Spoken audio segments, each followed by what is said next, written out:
So my name's Charlie Wackley. I'm a Scientologist, and today I'm super excited to be interviewing the one and only Ted McGrath. Ted, you can correct me if I'm wrong, but what I've picked up from my 7 days of binge watching your YouTube is that you're an entrepreneur, an artist. You've achieved huge success in lots of fields, starting out from being one of the top insurance brokers in America. And then it seemed like you went through quite a transformation. You're now a theater performer, a speaker, a best-selling author, and a marketing genius, having founded Message to Millions amongst many other successful brands and businesses. How did I do? You did great, man. Fantastic. Couldn't have done it better myself. Thanks, bro. Well, thanks a lot for being here. I'm honestly privileged that you reached out to me and wanted to do this. I know you're... I saw your interview with Grant, and I just thought it was so great. And, you know, what you guys are doing over there is fantastic. So I wanted to come on with you. Thanks, man. I appreciate it. And it's morning for you, right? It's California. It's 10 o'clock over here, yeah. So before we start the interview, what's it like over there, man? Because obviously us Brits over here in London are seeing all this stuff on the news. Is it as bad as they say? Is it like a movie? You know, it depends where you are. I mean, you know, over here at the Celebrity Center, you know, there's protests and things going on blocks away and things like that. But there's also a lot of looting in the neighborhoods near our house and stuff. So, yeah, it's pretty bad out here, you know. But hopefully it's quieting down with the National Guard being here and everything. Yeah. You're staying in the Celebrity Center? Yeah, I've been here at the Celebrity Center. You know, I'm doing my auditing now, so I'm staying here because people can't come in and out. And, you know, with auditing on my OT levels, I have to make sure that I still continue on. So I'm here. This is in the hotel room of the Celebrity Center right now. Oh, that's good, man. What a great place to be during lockdown. That's right, buddy. That's right. Exactly. So listen, my plan was to kind of interview you and get you the journey of your transformation, because you talk a lot about transformation, and I know we'll probably get onto this the good enough production, the stage production and the movie. Yeah. But I thought we'd start with, I think, what you describe as the pit, the negatives. Sure. Where did this concept of not being good enough start for you? Was that something that came later in life, or was it something that you started thinking about quite early in life? You know, it's interesting you asked that. I sat down with my stepfather. I think I was maybe 11 or 12, probably 12 years old. And I remember sitting at the table in the kitchen, and I asked him a question because I had just gotten back from working out and just started working out in my life. And I said, how come I feel when I'm at the gym, like no matter how hard I work out, it's never enough? And so I think I had this concept of like, why doesn't it feel good, or why does it feel like it's off early on? And didn't have any data or understanding, didn't grow up with any, you know, tech on understanding life. And so I was just kind of a curious kid, didn't grow up with any religious background whatsoever. My parents, you know, mom doesn't believe in God. Dad doesn't really know, but, you know, doesn't go to church or anything like that. So, so for me, I was always curious. You know, I had friends who were Jewish, and I'd wake up in the morning with them on sleepovers. I'm like, where are you going? They're like, I'm going to Sunday school or Saturday school. I'm like, can I come? So I would go, you know? And then I had friends as I got into high school who did Bible study. And I was like, they're like, okay, Ted, you can go home now. I'm like, what are you doing? They're like, we're doing Bible study. I'm like, what's that? And I was like, can I come? And I would sit in Bible study, you know, and do that. And then, you know, as I got older at New York Life, you know, my partner at New York Life, my business partner, who was my boss originally, you know, he was Muslim and he did Ramadan. And I was like, I'll fast for 30 days with you to experience what this is. And, you know, so I tried all different kinds of things because I had this gnawing feeling that something was off, you know? Yeah. And so you've always had that. You've always been curious. You've always known something was off, but it sounds like from what I've read, there was a point where you hit a bit of a turning point, a low point where you really wanted to change something. Like you talk about, like, I think you made it really successful as an insurance broker. Is that right? Yeah, at early age, 21, you know, I got in the insurance business. I didn't have a better plan, truthfully, you know. I got out of college, and, you know, my brother and I went to college together, and we were going to go into business with my dad. And my dad had his ups and downs, had a lot of successes and downs in life. And, he went bankrupt. And so my brother and I, here we are out of college, just partying, what are we going to do? So we were going to go into business with my dad. He goes bankrupt. So I'm like, all right, I got to make an income, make a living. So I started the insurance business and, found a mentor who's still my best friend today, 20 years later. Wow. And and he hired me. And you're not 41. I am. Yeah. I'm actually 42. I was thinking you're like my age, like late 20s. No, man, 42, brother. So, yeah. So, well, that's good because I need to play 28 in the movie. So that's good compliment. So, yeah. So anyway, I started the insurance business and 2021, I make six figures, which at 21 years old is really good. And then I OD, literally like right after that. How does that happen? Like, are you on a high making six figures, or are you making six figures and thinking, here's all this money, I'm still not happy? Like what's happening? It's interesting. It's like, here's how I would describe it. You get put into an environment where you're a kid, and if you don't grow up with training, I mean, that doesn't really matter if you're a kid, if you grow up trained and knowing how to communicate and knowing how to deal with people.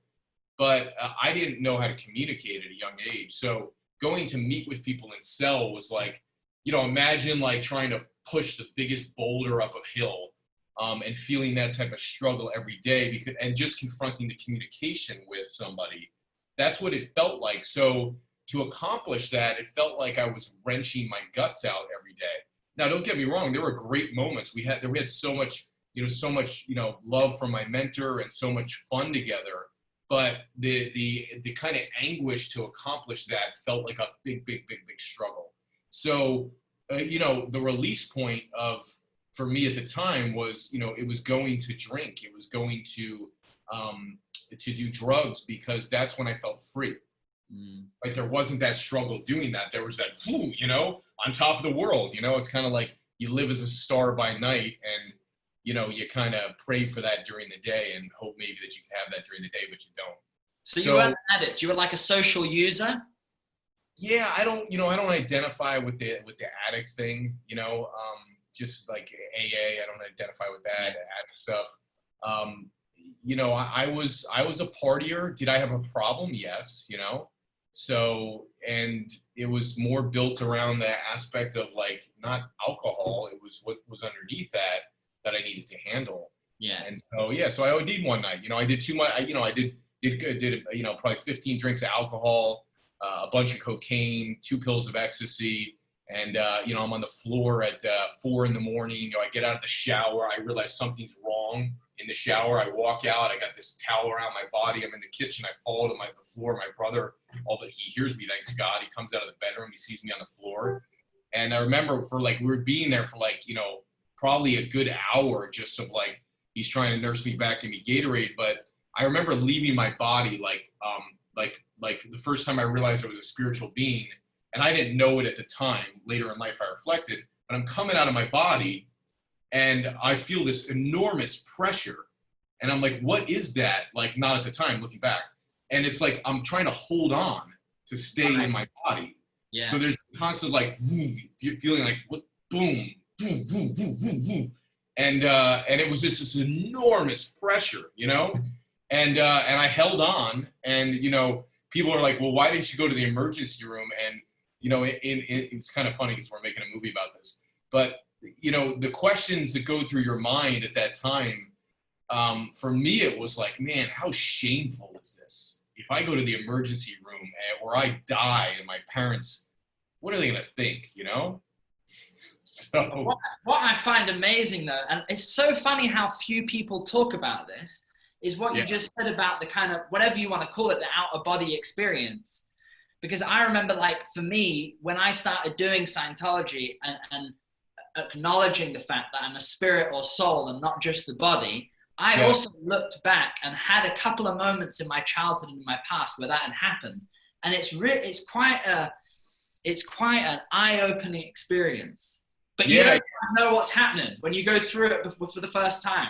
Yeah, you don't know, and until I got into Scientology, and then I started doing stuff where I realized how trapped as a spiritual being I was in my body. Yeah. And then when I would come out, it was that same experience, but I wasn't like I'm dying, like I was on the floor dying trying to hold on. It was like, oh, I'm free. Okay, I can kind of let go a little bit and still hold on to this body and be free. So it was this amazing realization of like, wow, I really am a spiritual being, right? That's who I am. Yeah, it's fun. It's like the good and the bad of the same experience. Yeah, exactly. And so like that OD, that was a wake up call for you? That was a moment of transformation after that? It was, you could call it some of that. Here's the thing, like right around that time, I had then gotten promoted to, partner with the company, right? And so, 18 months in. So like, everything we were doing, I had like the first 5 months, which was like, from January to June, or 6 months when I started with the company, that was like normally from June to June is the big goal of New York Life. So I made this level called executive council in the 6 months. It takes people a year. And then my next year, I did, in my full year, I did the 6 figures. And so I had like 18 months at New York Life. So I had what I needed to qualify, and we were gunning for me to make partner. So when I made partner, which was right around that time, I was too afraid to, one, lose my job by doing drugs again. 2, die. But probably die first. No, it might have been lose my job first, die second. So it's funny how your identity's wrapped up in things, right? Yeah. So I just decided, no matter how drunk I would get, I would still stay away from drugs for like 8-9 years until I left New York Life. Wow. So it wasn't really you just stopped taking drugs. You were just like, okay, that's my limit. I'll do the alcohol, keep pushing it at work, but it wasn't necessarily the make break point of your life. No, it was a wake up call, a little bit of like, wow, I'm not invincible, Yeah. That was definitely a wake up call, but it wasn't like a change. Like, I don't think people really change from those experiences, to be quite honest. I think maybe they changing to me is not resisting something in life. Changing to me is being free. And so I think sometimes people have traumas or whatever they want to call it. And they're like, okay, I'm going to stay away from that thing forever. Like today, I don't have any issue with alcohol. I can go to France and my fiance and I can have a sip of wine. A glass would now get me bombed today. So I have no interest in that. I can have a little bit to taste good with the meal, because to me, it's like artistic. It's like an experience, Yeah. But that's a great insight, because a lot of people talk about like, it takes hitting rock bottom to make the change. And like you say, being resistive to something is not really being free of it, because you're constantly going around fighting the urge to do something that's negative or destructive. So I like that. Totally. I feel like today, like, why resist it? There's enough pressure there. Confronting things is tough enough, Yeah. But confronting things, there's growth that comes from that. Every morning I do things that I'm confronting things that, sometimes feel like it's a challenge, but then I confront it and I'm like, wow, I just grew and increased my power, So you've come a long way since ODing 21-year-old, right? So how did you first how did you first come across Scientology? How did that whole thing happen? Funny, I searched for a long time, man. I tried meditation, and I had a practice of meditation for like 2 hours a day at one point. I traveled to India, like 7 times. The whole eat, pray, love thing, like going meditating in the mountains, like floating from the skies and shit, man. Like the stuff we were doing was kind of cuckoo a little bit, and so I tried that stuff. And while some of those things, like you could release a little bit, it was up, down, up, down, up, down. And so I think that's sometimes where people, they get confused. They think like something might be working because they feel better, but for me, if something's working, it's consistent. And it's consistently up like this. Now you might have a tiny bit of a dip here and there, although it's not necessary, but it's consistently up. So I tried those things and I just felt like something was still off. In 2006 or 7, when I left New York Life, we moved from Florida, because that's where our New York Life office was, to Ohio, out of all places, which is a whole nother story, me and my business partner. And I'm sitting there in the middle of freaking Ohio, man. January 2nd, freaking, going from the next morning I wake up, it's snow all over the ground. I'm like, what have I done with my life? Is Ohio like a random location? Dude, my business partner got transferred there for New York Life, and I had resigned. So we went to go start a company. So I wanted to be with them. And it is just so random there. Ohio is so much different than anywhere else I've ever been. Great people, very nice people. And so, I'm sitting there and I'm like, what's going on in my life? So all of a sudden, Tom Cruise comes across my screen, and it's right about that time, 2006, where they're giving him slack about shit. And he goes, why don't you read a book? Yeah, I remember that. Like Dianetics or something like, and I'm like, I think I will. Thanks, Tom. And so I go grab the book, you can go one of two ways in life. You can be curious and go, well, there must be something here if the #1 movie star in the world is doing it.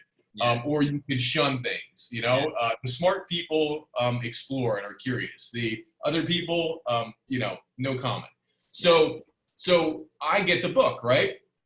And I start reading it. And of course, at the time, I don't have study tech. So, meaning I don't know how to study. I'm ruined on study from my high school years. I feel like the dumbest person in the room. You put me in a reading class, I'm the dunce in the corner. So I get into like 60 pages of this book, which for me, I've never read an entire book in my whole life up until that point, except one, right? Yeah. Where the red fern grows in the 5th grade, right?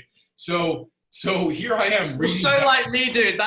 My first Scientology book, it was like a 10-year gap, and the last one was reading a book for an English exam. That's right, man. That's right. So I'm reading Dianetics, and I'm fascinated enough to push through my learning, my study challenges. And I'm reading this stuff, and I'm like, this is fascinating. And at the time, like, because I was in Ohio for a fleeting moment, then I have moved out to San Diego at this point in California. And so I'm reading it, I'm so fascinated, and unbeknownst to me, until I look up, the condo that I bought in San Diego is 4 blocks from the Scientology Center. Wow. So I'm looking at the Scientology Center. I'm like, I'm going to go in there one day. Well, you know how the reactive mind works and keeps you out of stuff. So 4 years later, right? It's 2010. I just finished my first successful seminar. And, which for us at the time, 10 years ago, we made 6 figures in a weekend. We were really excited. And I'm in my condo. Seminars, and you'd gone from being an insurance broker to pivoting and starting a different kind of business? Yeah, then I started seminars. Right. Yeah, started a seminar business, teaching people the things that I learned from sales and things like that in the insurance business. And so I started that, and then, then I started to build a brand message to millions out of that once I became a marketer. So there I am, delivering this seminar. There's like 80 people in the room, We do approximately 6 figures. I'm in my condo Monday morning, and I'm counting up my papers, my registration forms. And I'm like, okay, cool. And there's something interesting when you don't have all your dynamics working in life, dynamics meaning like me as an individual, me with my fiance, me with my groups, things like that for people listening. So for me, I didn't have a girlfriend. I didn't have a fiance. I wasn't involved in groups like I am now because I just couldn't be part of groups because I was so screwed up. So I'm counting up my forms, and Monday morning comes, and you're this rock star through the weekend, and then Monday morning comes in, you're alone. And I'm sitting there, I'm like, I'm all alone, man. And my door opens, and my 2 guys who were working with me at the time, 21 years old, both of them, they walk in with this woman, and she is like filming at my place some business video.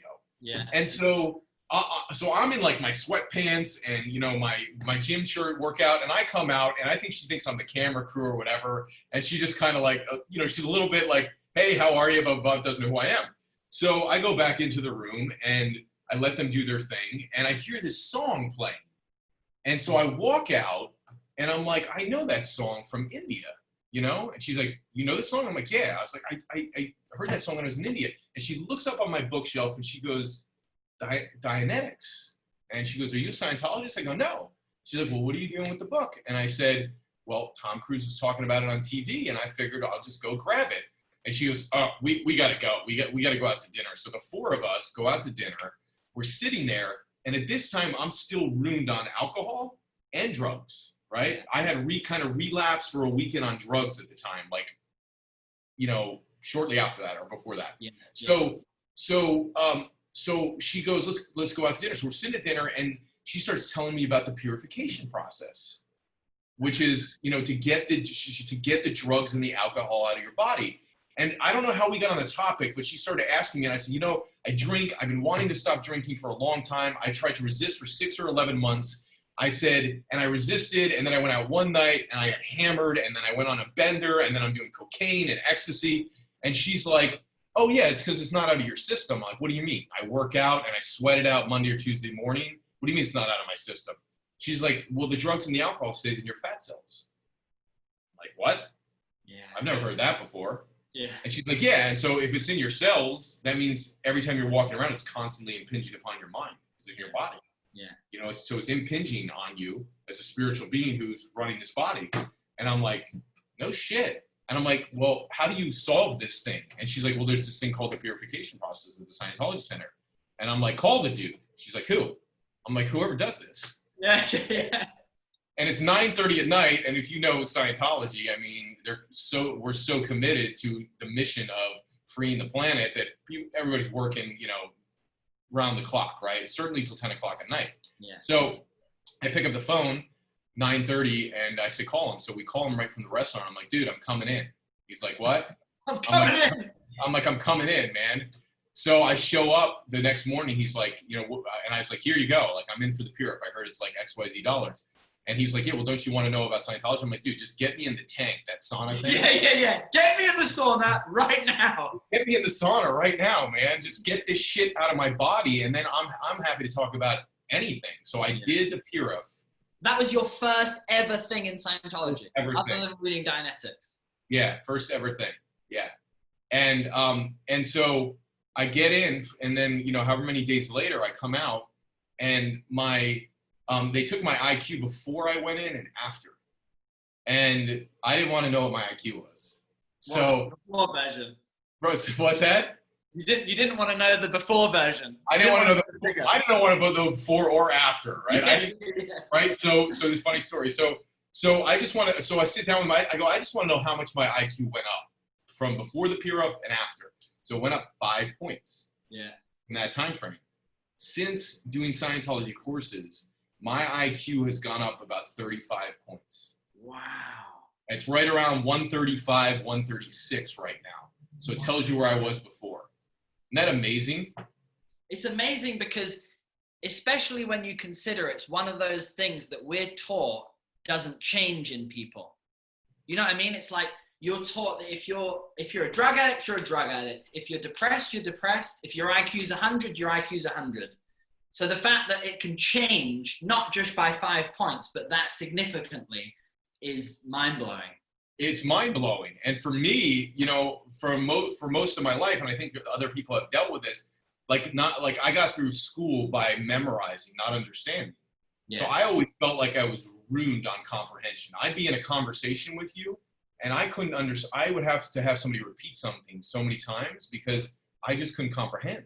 Yeah. And so learning for me was a big challenge. And fast forward, you know, after the purification process, I then went and did a life repair, which I think is the smartest thing anybody can do coming into Scientology. Yeah. And it was like a 5-day process. And, you know, I was so amazed because I've tried to handle, like, you know, for people who have experienced it before in anything, you go through life and maybe you're in a conversation with somebody and maybe I get like activated or triggered, you know, in a negative way. And I'm like, and I'm starting to feel my heart pound, and I react to somebody and I snap at somebody. I'm like, what is that, man? And all those years through like meditation and other processes, I would try to like handle that stuff. And until I got into doing life repair, where somebody could sit with me and get the precise moment of the exact incident to completely eliminate the charge associated with that. I was blown away when I walked out of there. And that was the moment where I knew the Purif worked, but that was the moment where I knew I was like, this is my path. Yeah, I always want to ask people what that moment is. I always think that's powerful. So the purification was kind of effective enough that you knew there's something in this. Then you do the auditing or the life repair and it clicks. It clicks. And then you know, in life repair, what it did was one, it released the charge. Two, you know, like emotional charge for people. Yeah. Yeah. You know, just put it simply, for me, that's what it was, right? So there was a sense of freedom, like relief, like, oh my God. There's also a sense of realization of like space, like, you know, not like stuck in the head, just like, whew. And there was a sense of my power coming back. And then from there was a realization, even at life repair in the beginning processes, of responsibility. Wow, ooh, I got to clean up some of these things in my relationships that I'm not proud of what I've done. So there was an ethical responsibility coming in that was like, from my own realizations myself, of me going, oh my God, this is wrong. Like, I got to handle this. Yeah.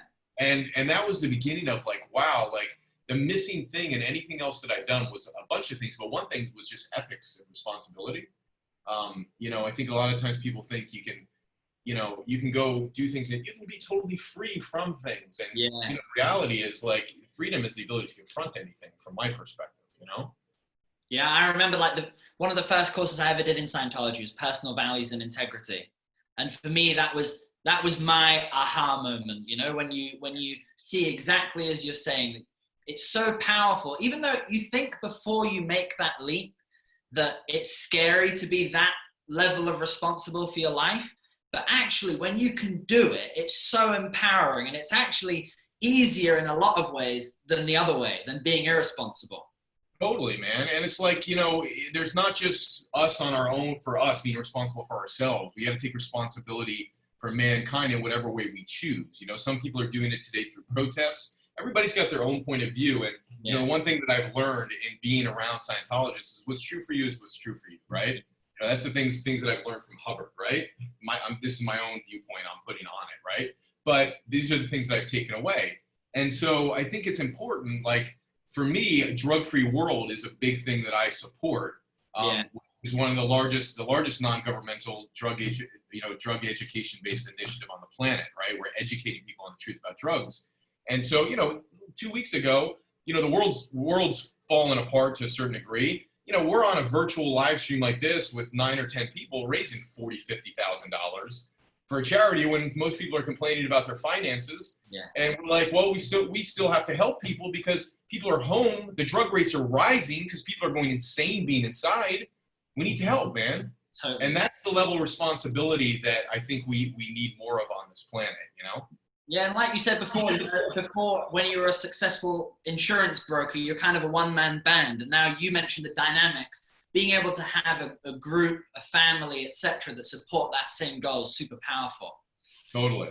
I have a question though, right? Because what I find interesting about you is, despite the drugs, the alcohol, the not thinking you're good enough and all of that, you still managed to achieve what a lot of people would consider a pretty high level of success, financial success, etc. So since finding Scientology, doing the purification, doing the auditing, how has it impacted either, you know, has it impacted your level of success, or has it just impacted your level of happiness in achieving that success? Like, how has it impacted your career, in other words? Yeah, I mean, good question. So I think you froze up for a second. Can you still hear me? You there? Yeah, I can hear you. Yeah. Okay. So, I mean, for me, I mean, everything's gone up. Everything's gotten better, right? So, and not just, so I'll give you the general answer first. Everything in my life, everything has gotten better by magnitudes of like 10, 20, 30, right? So, success prior, you know, I didn't feel successful. So to me, success is not just monetary, right? While I believe it's an important part, particularly for me, because there's a lot I can do with money in the world, right? But at the time, you know, I was using my money for partying and drinking and, you know, pissing it away at clubs, right? And I wasn't, you know, I wasn't even saving a considerable amount, right? So when I left New York life and then I started going on this path and then I started the insurance business, you know, I had like my first successful seminar. Then I found, you know, Scientology and started going through processes. And then things just started to go faster, right? So my seminar business grew to 7 figures. I think within probably a year and a half or so from that point, which was probably at, maybe 150,000 or so. So it went up to about 7 figures right after that.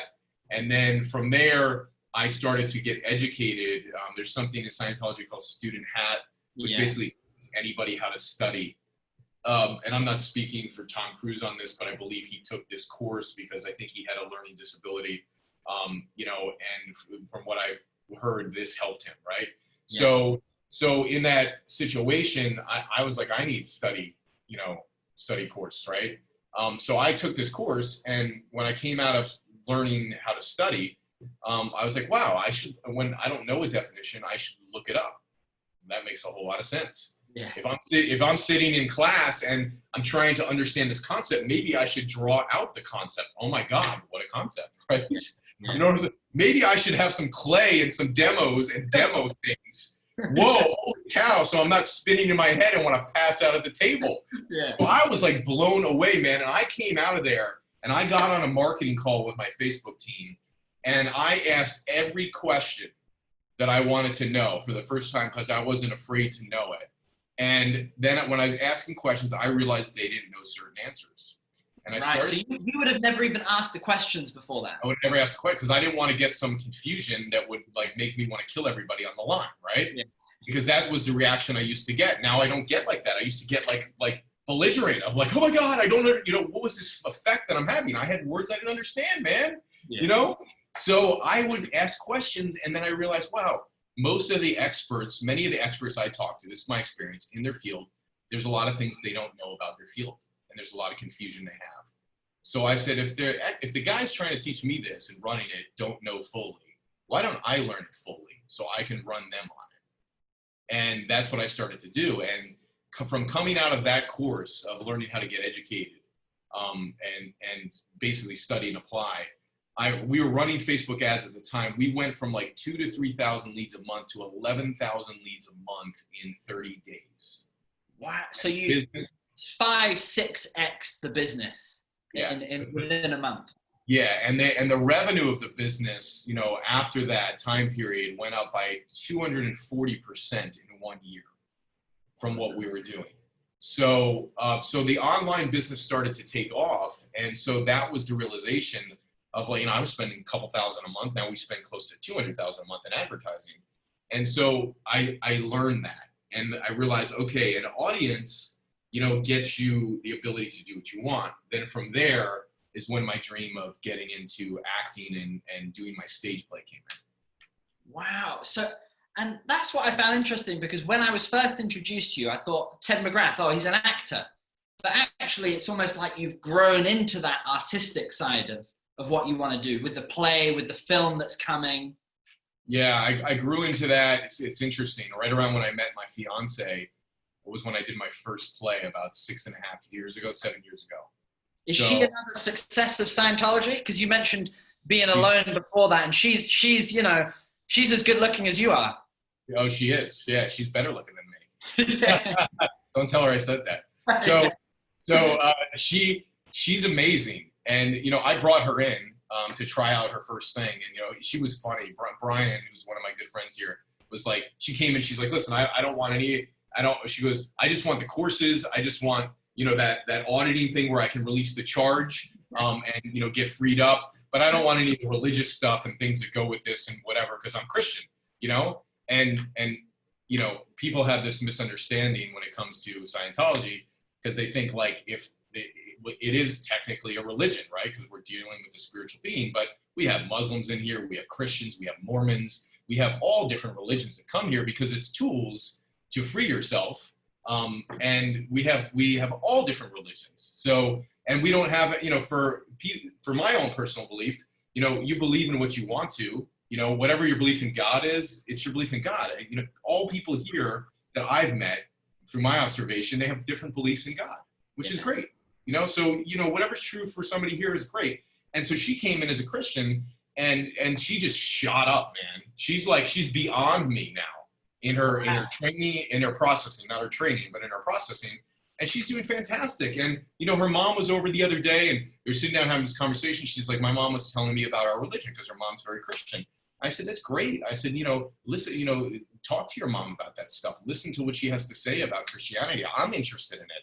One of my clients who we brought in, he's a Mormon. And I brought him and his wife in, and they went clear in like 5 months. And he came to my house like 4 months ago. We sat down, we talked all about Jesus Christ, and I wanted to get educated on the history of that because I wasn't informed on it. We had this amazing conversation, you know, in communication. So it was beautiful, you know? Yeah, it's one of the most beautiful things about Scientology, how not just open it is to other religions, but how interested it is in other religions. You know, like we have religions working together conferences, and I think because L. Ron Hubbard talks a lot about how important faith is in a culture. So yeah. I think the fact that it unites faiths rather than having a conflict with other faiths. Totally. Yeah, and I've always admired other religions because I've always admired people of faith because I didn't have any. So like my best friend, Mo, you know, he's still, you know, he's Muslim and he still has his faith today and he still prays all the time. And I've always admired him because he always had faith, you know, and even my Mormon friends, there was a certain ethics level in interacting with them that I was always very, you know, admirable of, like, wow, look at the ethics are phenomenal. So there's just things you can learn from everybody. And I think, you know, we all need to be open more to that. Totally. But what would you say if someone watching is like new to Scientology, maybe curious like you were when you first saw Tom Cruise mention Dianetics? You've mentioned a couple of things: Dianetics, purification rundown, life repair. Where's the best place for someone new to the subject to start? Yeah, you know, I mean, it depends. You know, I brought in a lot of people 2 years ago, like a ton of people into this celebrity center here. And I brought them all into life repair first. Mm-hmm. So, and I was dealing with clients who are with financial means, and, you know, it's not a huge investment to do it, but, you know, they trusted me, they knew me, and they're like, I'm going to give it a shot, and loved it, right? For somebody who's like, you know, brand new and is like kind of checking it out, and maybe they're watching this and you don't have a direct relationship that you're talking through it, I just reach for a book, you know, go check out Dianetics. It really explains the mind. It blows out so much confusion that I think so many other, you know, areas in this industry have on the subject. And you'll walk away and you'll go, wow, this makes sense. Just make sure you look up your definitions in the back. They have a glossary there, you know, make sure you look up your definitions, okay? And I would start there, you know, reach for a book. Or if you know somebody, you know, if you know somebody who's in it, you know, reach out to them for it, because if you reach, somebody's going to respond, you know? Yeah. So just reach a little and be curious. I love that, dude. Well, if the way that you describe and talk about Scientology in your story is any testament to your seminars and your marketing and your stage play and movie, it's fantastic, because the way you describe these things is very natural, and your ability to story tell is incredible. Thanks, man. I got one more thing on that, because you know, my real purpose is acting and performing, and I've secretly known that my whole life, and until I started doing auditing here at the actual celebrity center, the church, you know, I wasn't confident enough or courageous enough to admit that to myself, or to others. And so I remember recently going through a process and coming out with this massive realization, and that was about 1.5 years ago. It's like, I'm going to turn this stage play into a movie. And you know, I've been able to pull in some pretty great people, like the person who is the director for my stage play is James Barber, who's, you know, he was the Phantom of the Opera on Broadway, started 5 Broadway shows. I just pulled in people like this for my purpose, because the moment I started communicating about it, I pulled in great people. And, you know, he's helped me develop it, and I've had many people who helped me develop it. So as I was developing the stage play, and as I started to free up more in my own way of thinking and what was true for me, like, well, why shouldn't I do a movie? Why can't I do that? I can learn anything, right? I'm releasing new abilities every single day. And I would come out and have these realizations that, well, I'm really an artist. Like, that is my fundamental core. So I woke up to that and I came out one day and I was like, okay. I remember James came back from our first meeting where he flew in from Florida. He flew away, he came back 2 months later, and he shows up to my house and he's like, who's this? And I'm like, oh, this is a writer. This is somebody who gets funding for a movie. He's like, well, what are we doing? I was like, oh, I'm going to do that movie that we talked about, you know? And that was the beginning. Well, he's like, well, I got relationships with people I can introduce you to. And so that was the beginning of it. It's like you get this idea, you put it in action, and now here we are. Fast forward, that was January last year, so now it's June. You know, we're on our fifth draft we had a second writer, fifth draft of the movie. We're fully funded for the movie. We're about to start casting for the film in 30 days. And the goal, pending, you know, coronavirus, whatever, is November we start filming this feature film that, you know, I am playing me and starring in the movie. And, you know, to me, it just kind of seemed like, well, why go on all the auditions and why go do all this stuff and why have all the invalidation that I hear from so many actors of, man, this industry is, people are invalidating you all the time, telling you how tough it is to make it, blah, blah, blah. James and I sat down one day and I said, we just have a rule here. The word hard doesn't exist. We don't say that, right? We just talk about what's possible in the future. And so here we are, you know, 18 months later, and I'm on calls with my director and shit now, man, and I'm like there in it. And we're having these discussions and I can see what's supposed to happen in the film. Yeah. So I'm not sitting back as a bystander going, you tell me how it should go. He and I, my director and writer, we have this amazing collaboration. He's so brilliant. And I have this brilliant perspective that I bring in from my observation of movies, from being a performer. And we are just creating this killer film, man, that we're loving, you know? It's amazing as well because you're going in it from a great perspective, because actually what you've done for the last 20, 25 years in terms of sales and communication, it's quite unusual for an actor to go from that to being an actor rather than chasing an actor from the very beginning. So I'm super curious to see how that pans out. Yeah, it's really interesting. It's like, you know, when I was a kid, I did some performance stuff, you know, like messed around a little bit. Yeah. And I always felt kind of alive with creativity of doing that. And somewhere along the line, I just kind of, you know, my friends are in finance and I live in a town that, you know, has all these people that do business stuff. And all right, well, this must be the path, you know. Yeah, it's better go make some money. Yeah, there's with the jocks. I didn't even know what was going on in the theater department. And then you live in a town that doesn't that I didn't see much about that as much. You know, I should have looked more because it's there. So you grow up and you're like, you watch it on TV and you go, well, this is obviously that stuff's for other people. You know, you get fascinated by movies, you might have a dream, but it's not around me. So I'm like, well, that doesn't exist for me, right? I can watch it and be inspired by it. And then, you know, making the decision 5 years ago to move to LA, I knew what I was doing. It's amazing. I picked up and I'm like, if I don't do it now and go to the space of where it was at the time, now the movie industry is in Atlanta more. But, you know, if I don't do it now and I don't be in it to observe for myself, I'm never going to do it. So let's go do it. Amazing. Well, you're a walking, talking success story of Scientology. And it's amazing and inspiring for me to listen. I hope it's been amazing and inspiring for other people to listen. Any parting shots of a practical piece of advice for someone that's maybe either looking to be an actor or grow their personal brand? I know that you're expert in quite a few fields, but what would be a piece of advice for someone watching that wants to grow their personal brand, say? So personal brand, you know, I would say learn marketing. You know, social's big today. We're starting, this year's our adventure into social. I wanted to crack the code on advertising first. Yeah. So I could learn how to put $1 in and make $4 cash back. That was my goal. We've accomplished that. So now we're at the point where it's like, okay, now social influence is huge, right? We're a little bit behind the 8 ball on that. Twitter, you know, on Instagram, small, 21,000. Facebook, like 750,000. But I'm not very engaged in my social.